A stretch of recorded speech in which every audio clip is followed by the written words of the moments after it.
Vice ganda inalay kay Ayon Perez at Ryan ang pagkapanalo. I also want to share this award sa lahat ng mga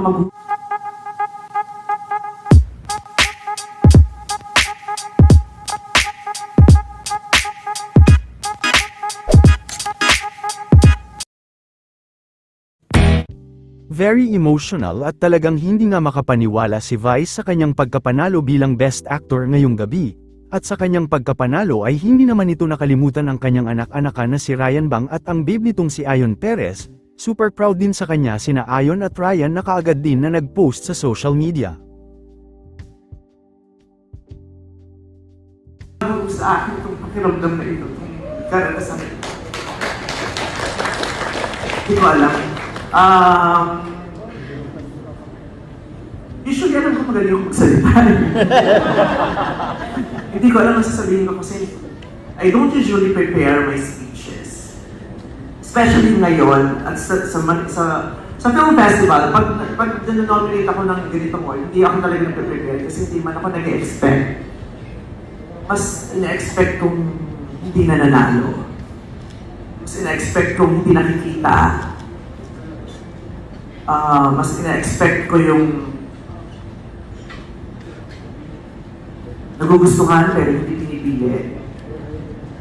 O mas nasasanay ako dun sa napipili pero hindi maaari.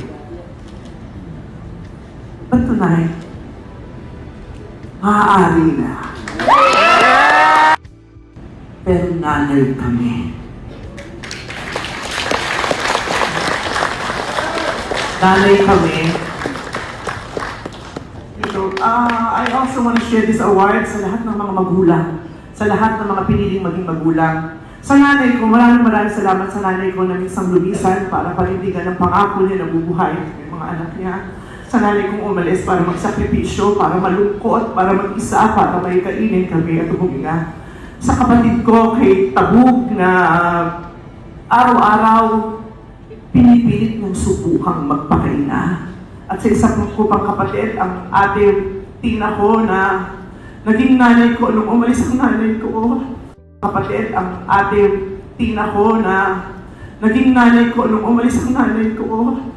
Sa kapatid kong si Babot na naging nanay ko rin at pinalaki ako sa takot sa pamamagitan ng tingin niya. Kaya pinipilit kong magaling para hindi ako mapagalitan niya.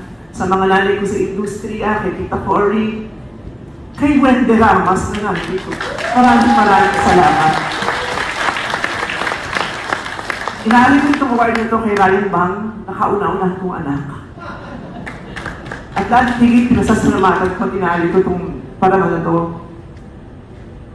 to my baby, my partner, my husband, my soulmate, my best friend, Ayon. This is also for you.